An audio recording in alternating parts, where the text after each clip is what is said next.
Okay. Our speaker today is Maricarmen Raudales. Maricarmen, I believe, has spoken to us at least twice before, if I'm not mistaken. And Yes. she's been working with Glenn Shepherd over the last few years, but she has changed positions since the last time we saw her. She's now the executive director of L'Abri d'Espoir, which is the Salvation Army's women's shelter in Montreal. Their mission is to provide housing to adult women in difficulty, whether or not they have any children. The shelter meets their immediate needs and offers services and programs that foster their reintegration into society. Some of this can be short-term, some of this can be long-term.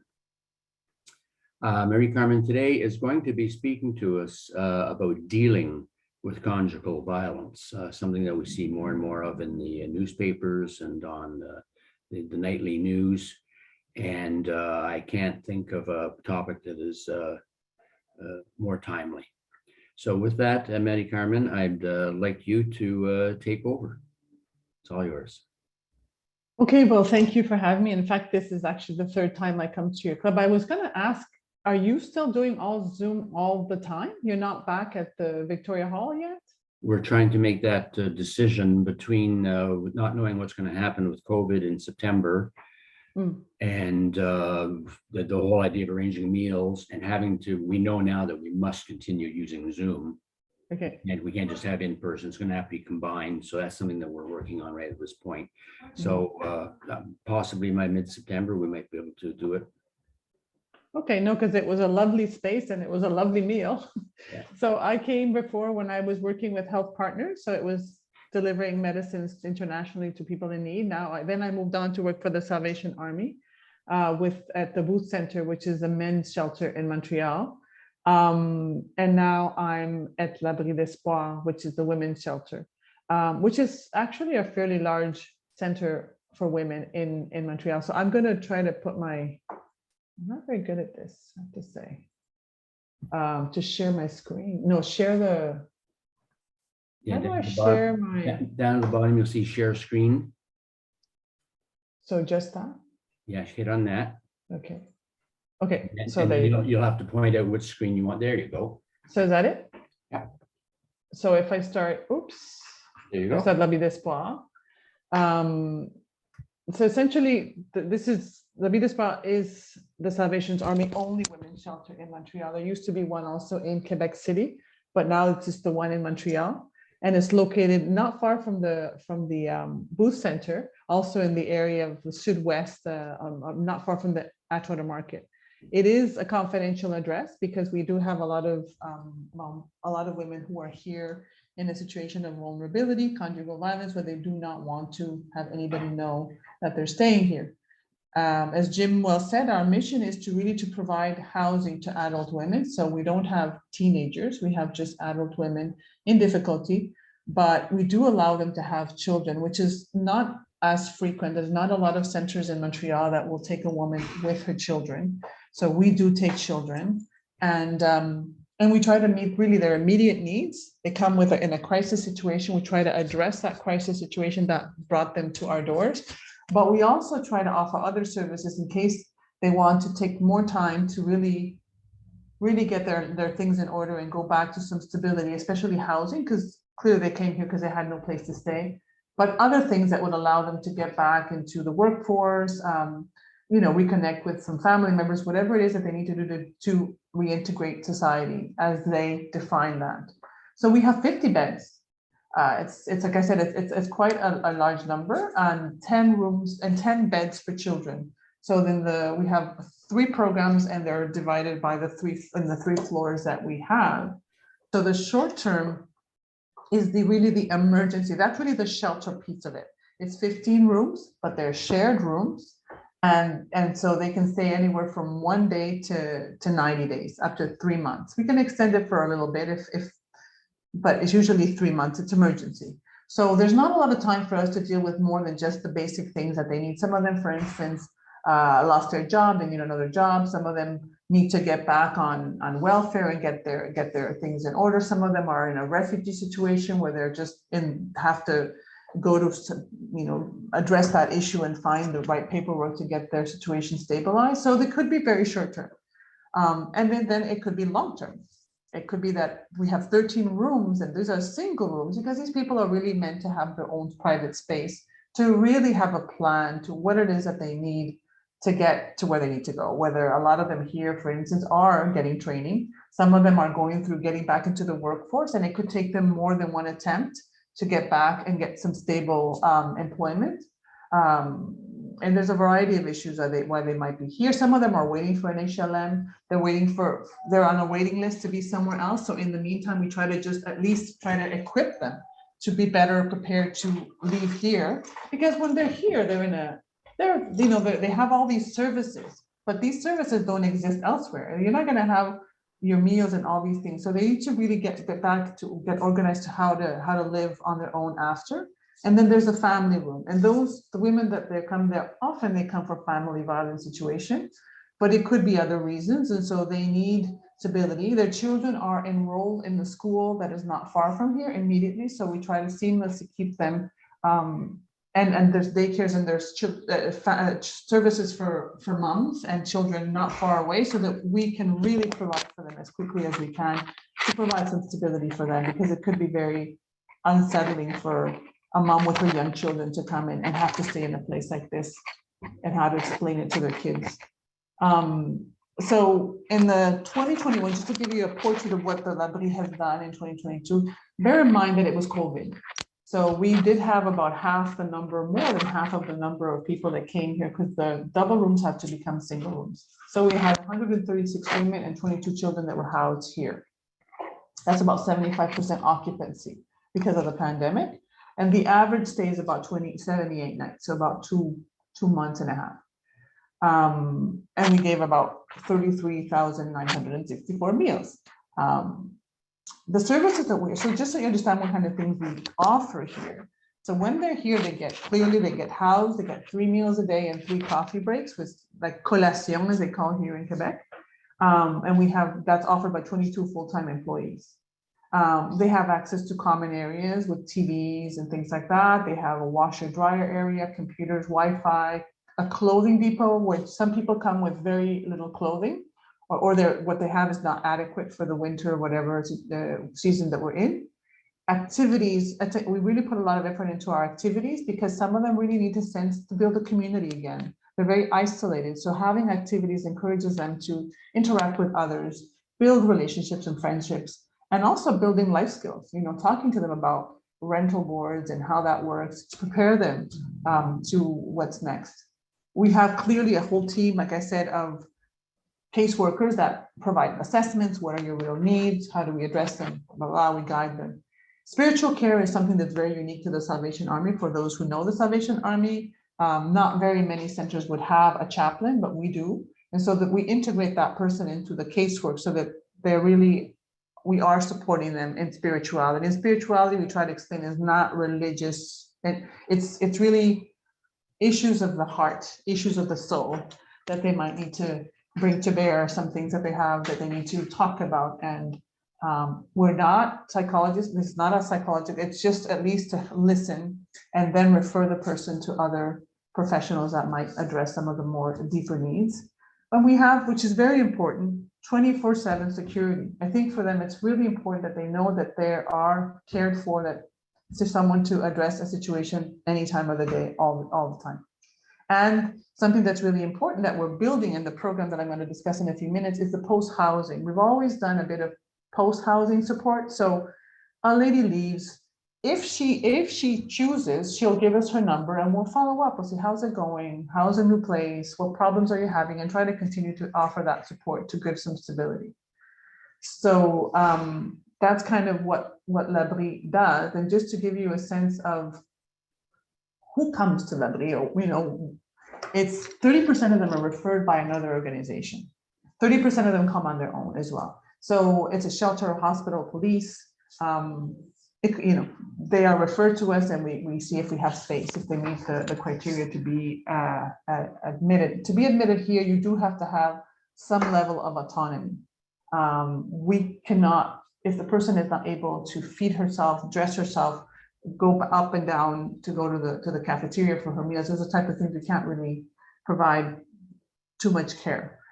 There are now, like we found that the population has become a more of an aging population as it's happening everywhere. It used to be that the average was more in the 30s, 20s and 30s. Now, as I'm showing here, 40% are 50, age 50 and over.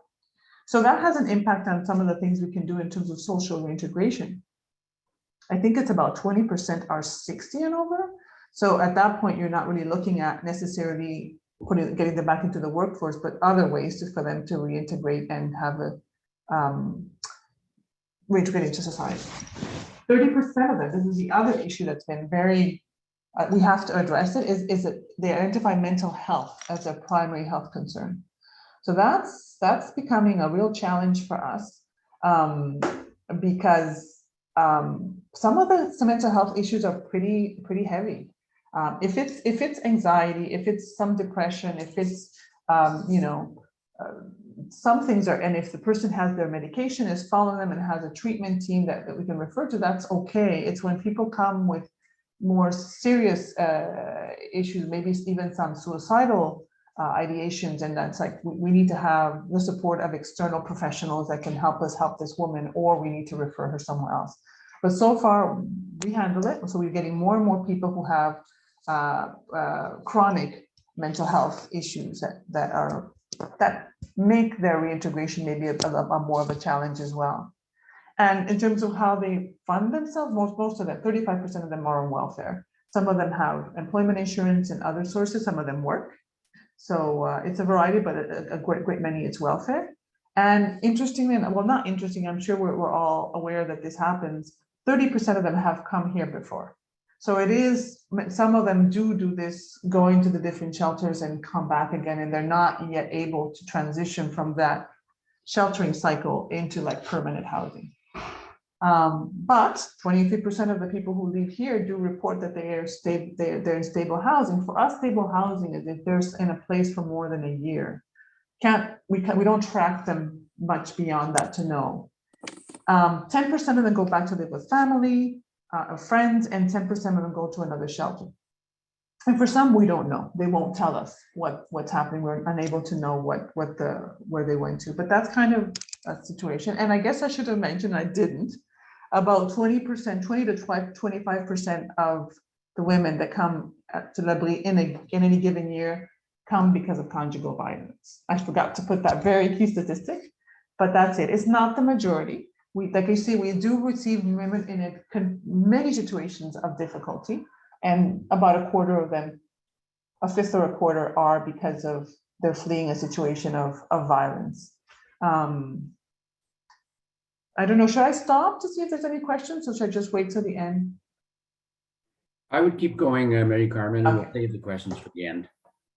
Okay, so violence in Quebec, and I know it's become we have become very sensitive, very aware of the situation. I know you must all recall, in last year, there was 37 homicides. That's just homicide, which is the highest since, oh, I'm sorry, that's not since 2021. That should be since 2010.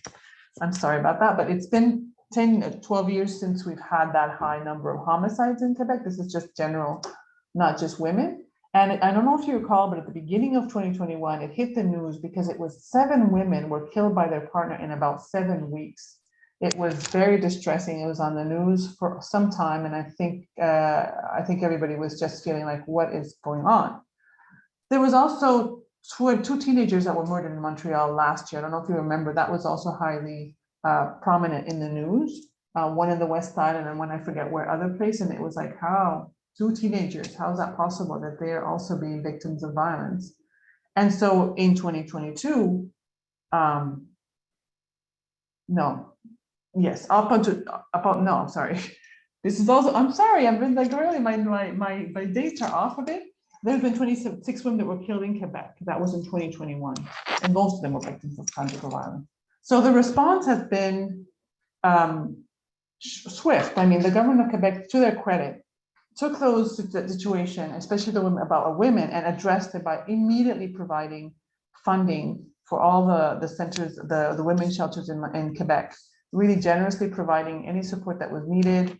And many of the organizations such as ours have developed have beefed up or somehow strengthened or bolstered their services to women in conjugal violence. So that has been a very positive effect.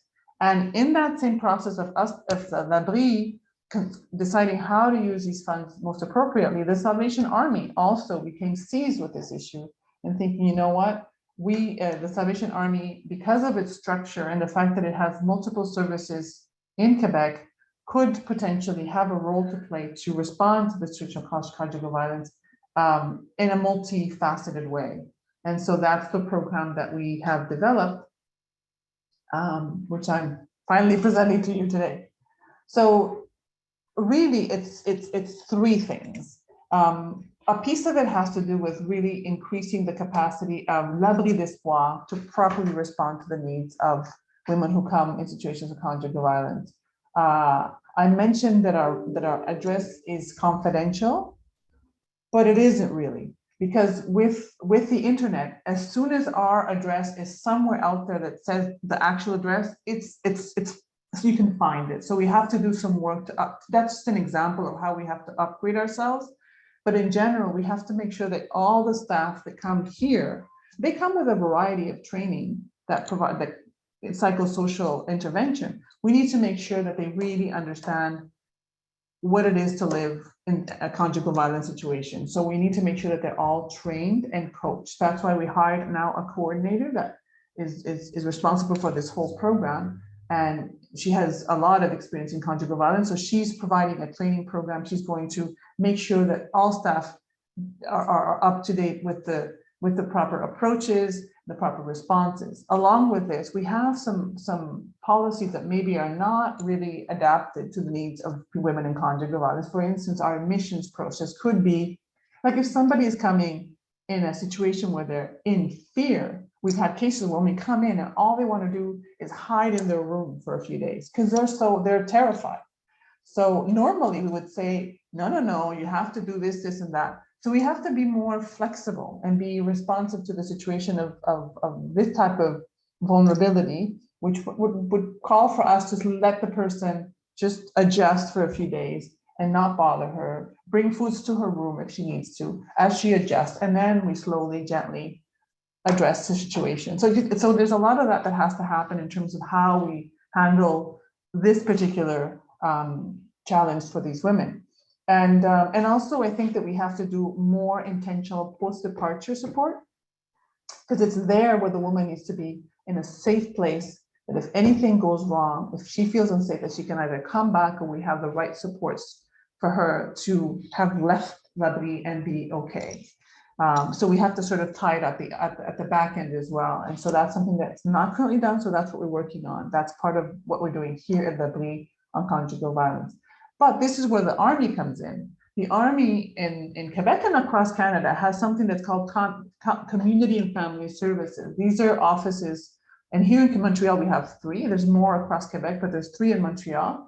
And usually they're there where people come because they have for food insecurity. So we have like a food bank, we might have furniture to offer, we have just immigration support if the people have problems with immigration. It's a variety of situations that why they would come to get help. And so the idea is that the staff there see many people, and then we need to train them to be able to identify people who might be victims of conjugal violence. They might not say it, and you can't address it directly. We'll try to train them to give them some screening questions. It's not for them to intervene because there's no protection for them. If ever there was a husband or a partner that felt that this community worker was guiding their wife into some help, that worker could be in danger. So we need to protect them. So they just need to identify and refer, either refer to services that they will come to know, or refer them to our coordinator here, who will then address and find a way to support that woman where she is and at the level that she's able to find help. Because not all of them will immediately take action. Some of them just need to talk about it, to hear about it, to understand it. So that's the role of the Community and Family Services and identifying people at risk. The Booth Center, you're familiar with possibly, it's the men's shelter. So because there's not all the men there would be the target audience for this training, but we think that there's value in having training workshops for the men to engage them in prevention and reduction of gender violence. So it's a better understanding of what it is. Some people might not see some things as violence. And some of them are there because they've been referred by the correctional services and they have been perpetrators of violence. So there's that, but there's also those who haven't and need to just become aware. And then the Booth Center, once we have this training program kind of rolling, we will offer the same training for the community, for men that are outside the Booth Center. And we'll try to, we'll establish partnerships with community organizations that we already work with to see if they can refer men, or even the correctional services, would they want to refer them in if we develop this expertise and these series of programs, series of training workshops. And that's the men piece, which I find that when you hear about conjugal violence, a lot of the funding, a lot of the efforts are going to protect the victim. So this is an effort to say, let's also address the perpetrator and try to prevent it from ever happening, as opposed to just dealing with the victim and the actual outcome. And then youth. I mean, I think that we need to change the way that young people see relationships. We need to develop workshops and preventative messages that teach kids about healthy relationships. You know, what is okay, and it's already started. You've heard about it. There's a lot of movement into the whole consent. What is consent? And so through SOS Conjugal Violence, we've already been able to be given some really interesting tools to work with young people, mostly teenagers, for this tool, which is like text conversations. Like it's an interactive sort of workshop that allows them to see through the text what it's violence because it's control, you know. Yes, maybe your friend that's a girl is not happy with her boyfriend, she's not being slapped, but the person is belittling her in public, or is controlling where she is on the phone, is telling her how she should dress, who she can talk to. These are all beginnings of an unhealthy relationship that they should be able to identify and say, no, this is not okay, whether it's happening to them or it's happening to a friend, to say, no, this is gone beyond what's a healthy and normal relationship. This is not love. This is control, and this is manipulation, and this is not good. So working with the youth, but also maybe with younger groups. We're starting to have partnerships with our youth department and also with local school boards and a few other youth organizations that we want to start working with, because we think that that's really important, that the awareness has to start earlier on. And then, of course, the final piece of it after prevention and outreach and the services lobby is awareness raising. I think that there is still space and room for us all as a society to understand what conjugal violence is. And it could be, I mean, there's several names to it even. There's intimate partner violence, conjugal violence, family violence, gender-based violence. What is the difference? What are all these things? And how do we recognize it and actually name it? Because I think we have become a bit desensitized. So with our public relations team here in Quebec, we want to start certain campaigns. We're still not sure exactly how it's going to play out, if it's going to be more a Facebook thing, if it's going to be through small little podcasts or vignettes. It's not clear how, but I think that there's a role for that in our program as well. And that will be more in year 2. So that's why I don't have as many details about that. So that's kind of what we're seeking to do, is to say the Salvation Army, because it has these various services in Quebec, can address conjugal violence in a variety of ways, and we're committed to it. That's essentially what the program is. So I don't know if you might have questions about all this. I'm sure we've got lots of questions. I'll start off very quickly. I know this is a very new program, and basically something you're just starting to build. Mm-hmm. But do you have any information on any kind of results when you do speak to somebody who has been violent, and you're explaining to them what conjugal violence is? Do they get it? No, it's shocking to say, because we do it a lot with the women that are here, where we start discussing their issues. It might not be an immediate thing, it might be something in their past, but as we discuss it, they finally realize, they said, no, I've never been a victim of conjugal violence. And as we start to look at the relationship with her last partner, we said, no, that's what it was. And they go, oh my goodness, they didn't know. They didn't know. They thought that was just their relationship, but it was an unhealthy relationship where there was control and manipulation and abuse, essentially. What about perpetrators? Can they be reached? Can they be seen? I think for some people, I'm sure it's possible. I don't know for others, because it all depends on where this is coming from. Why do they think that they are entitled to treat another person like that? Was it because of their own past? Was it a pattern? Was modeled to them? Was it? You never know. But I do have hope that some people, just because we all have a lack of awareness, I do think that there's a number of people who would be able to recognize that they are going beyond, that this is not healthy. I can't tell you how many because we haven't done it yet. We haven't worked with the men yet. And I know that sometimes it could be, I don't want to say cultural, but there is the possibility that some people, again, it's a worldview, it's a social construct, right? So what did they come from? In their country, was that acceptable? And then here they have to also adapt to a new society, new value system, new things. So there's already so much adaptation that it's a bit hard for them to actually be able to see this as not okay. So it's a process, but I think that you have to start having the conversations. If you don't have them, then there'll be never was going to be any progress and any awareness at any level. Rod, you have a question.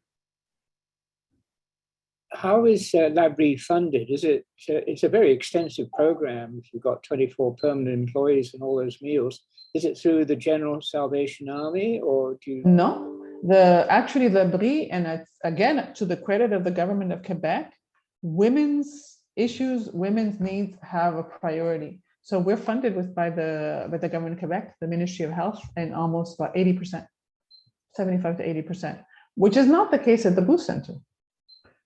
They struggle more financially because the government of Quebec does not support as much programs for men. Thank you. Any support from Canada? Through very specific programs, like there was a Red Cross funding, there was Agriculture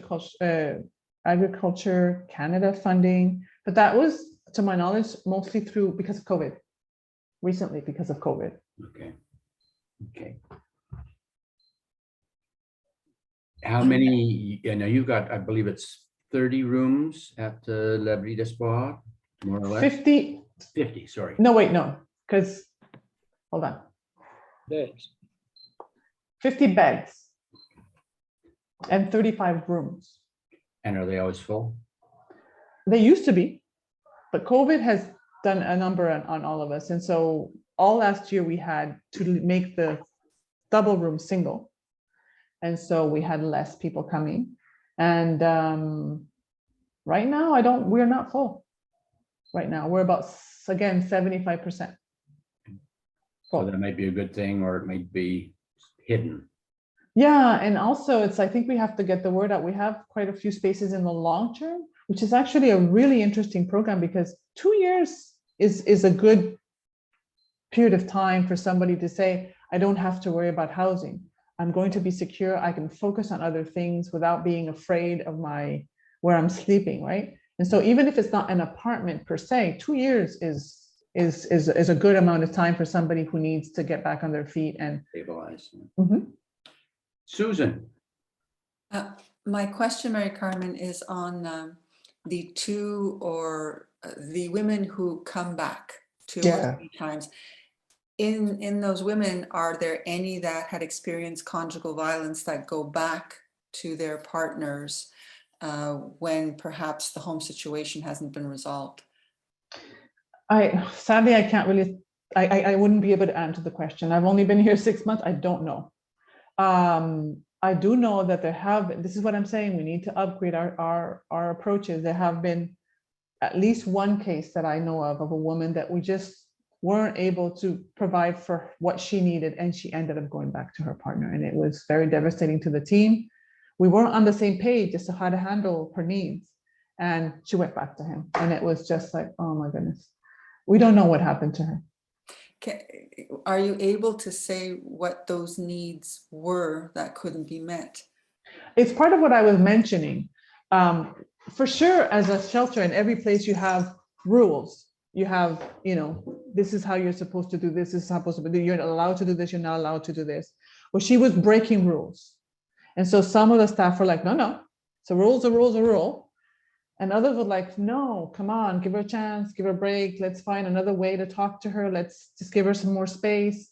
And so, in that shuffle of knowing how to handle it, she just didn't. She felt pressure. She didn't feel like she found a safe place to just be. And so she left. I know that's the one case that I know. I like I said, I wouldn't know too much. Can't give you the history because I haven't been here long enough to know more.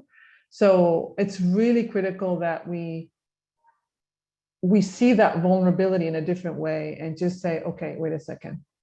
And how can we and this is where this new coordinator is going to help us really understand better. There's also this approach that's called like a feminist intersexual, I forget the term because I'm with this whole, I'm working with men, not with women, but it's really understanding the layers of vulnerabilities that could be at play in any given moment for a woman. So yes, she was in a situation of violence, but she was also an immigrant, and she might have been also a woman of color. And so all of these things are layers of situation that you have to sort of try to understand how they all come to play together in the life of this particular person. And then if she's coming with her children, there's the stress of feeling responsible for her children and what's happening. Like, I made this happen. My kids now are upended. And so there's all these feelings, all this guilt, all this shame, so you have to come at it from all those levels and be a bit more gentle with it, right? So that's the kind of learning we have to embark on. Thank you. If I can just ask another question, for the spiritual component, if I heard you correctly, it's on they self-select, like whether or not they want to discuss that. So does that mean that there are no Christian icons or any talk of Christianity, etc., in the center? No, actually there is, not on a daily basis, but we have a chapel. It's really there's a cross. So, and the mission of the Salvation Army is placed where it's visible and it's, inspired by the love of Jesus, blah, blah, blah. But we don't say grace before meals, I guess, but when we do have events, any kind of events, we always start with a prayer. So that they have to accept that is the culture of the organization, but they are in no way obliged to meet with the chaplain if they don't choose to. However, the chaplain will come to meet every single person once to say, this is who I am, these are my hours, this is my office, and these are my services. I'm here to listen to you, because people, when you say chaplain, and in French it's an even aumônière, it's not a word that people are drawn to or termed. It's like, what is that? They don't want to be necessarily evangelized, but listen to, sure. I mean, when you just talk, I can be just a sounding board for you if you want to discuss how you're feeling.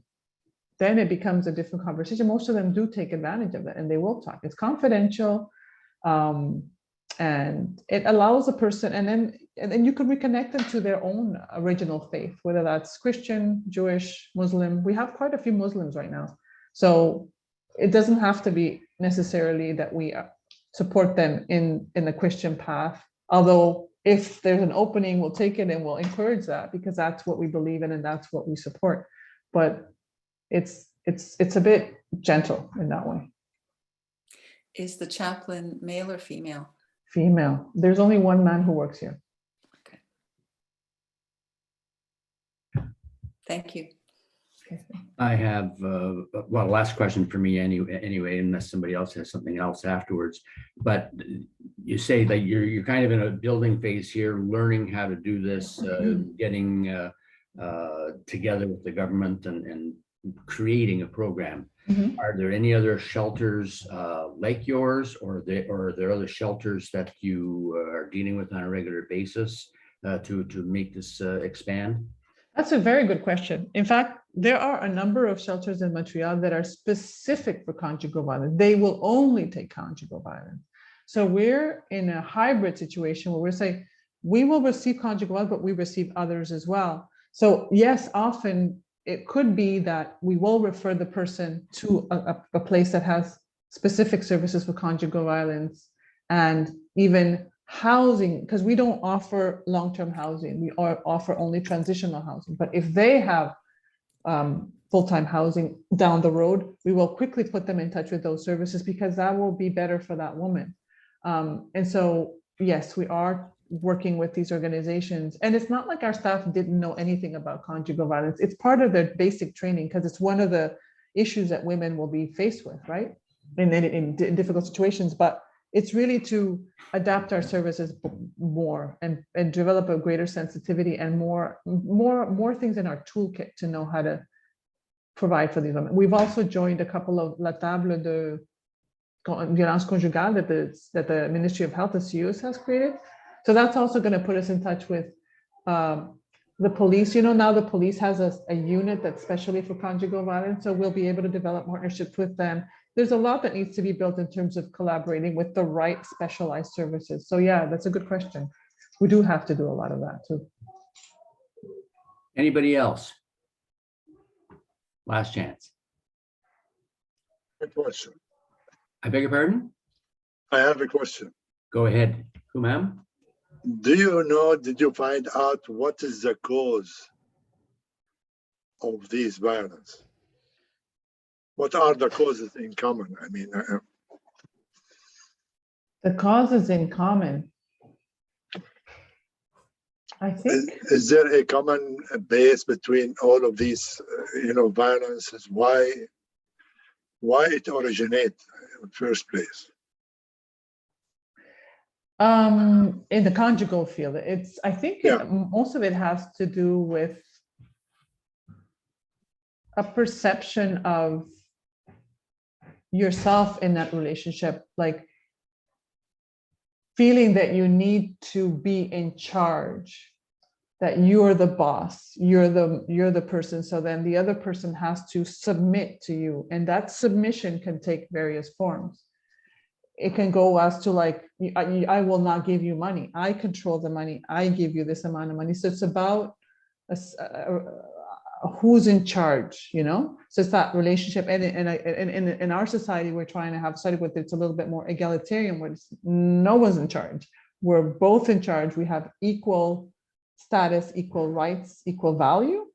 But there's a perception from the men who commit these acts of violence that no, the person has to submit to them, that they're in charge. They are the ones who have the power. It's a power thing. And it's always a one-way street, man against woman. It happens, no, that would not be true. There are women who also abuse men. And of course, in same-sex partnerships, it varies. Yeah. So, but I think that's at the root of it. It's just your self-image and how you relate to this one other person. Because most men don't act that way outside that relationship. When they're with others, it's different. But in that intimate relationship, there's a perception that I need to be the boss. I need to be in control.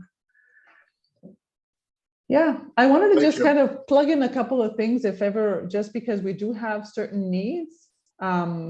If ever people remember about clothing, if they have clothing that they'd like to donate with winter gear, like I said, we might want to start developing, our welcome kits. So we're also happy to receive slippers and deodorant, toothpaste, so we can create a welcome kit to the woman who arrives, and also a departure kit.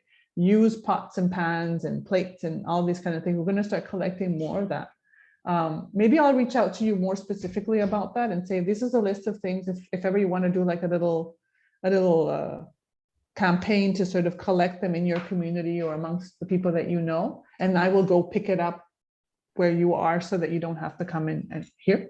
That would be really welcome. We need volunteers from time to time for our activities. If ever you have a specific knowledge that you'd say, I have something that I could share. It could be something practical like cooking, baking, taxes, understanding taxes, understanding how to do a budget, like little simple things that will help them prepare for the future. So I'll send you a list of that later on a separate, and then you can decide if ever that's something that the club would like to be involved in some way. Okay. Excellent. Yeah. Excellent. Thank you very much. Yeah, Thank send it to you. me and we'll make sure that we disseminate this information. Maybe get as many people to understand it as possible. Okay. Good. I guess what we're talking about is something you're explaining this to us, and something that has been a long time coming. Yeah. Like so many other things, like the residential schools and the Black Lives Matter. There are so many things where basically they've been swept under the carpet or completely ignored over time. And it's just really the beginning of a process where you're bringing this out in the open and trying to make people understand about this kind of thing. Exactly. And Exactly. I think that you're in a position where you're a trailblazer in a lot of respects, and working towards making something that viable out of this whole thing without being piecemeal, starting to bring things together. And you're certainly, the way you speak, Maricarmen, is makes it very clear to us Thank you. what needs to be done, how it's being done. And all we can say, there was a note, I know, I saw it in the chat box here saying, this lady is surely making a difference. Oh, I didn't even see the chat. I'm sorry, I missed it. Okay. Thank you. And for that, we thank you very, very much. We've Thank you. really, really good presentation, and just give us a kick in the butt and make us think about these things. Okay. It's All right. important. Thank you. You can cut the recording now if you like, Heather.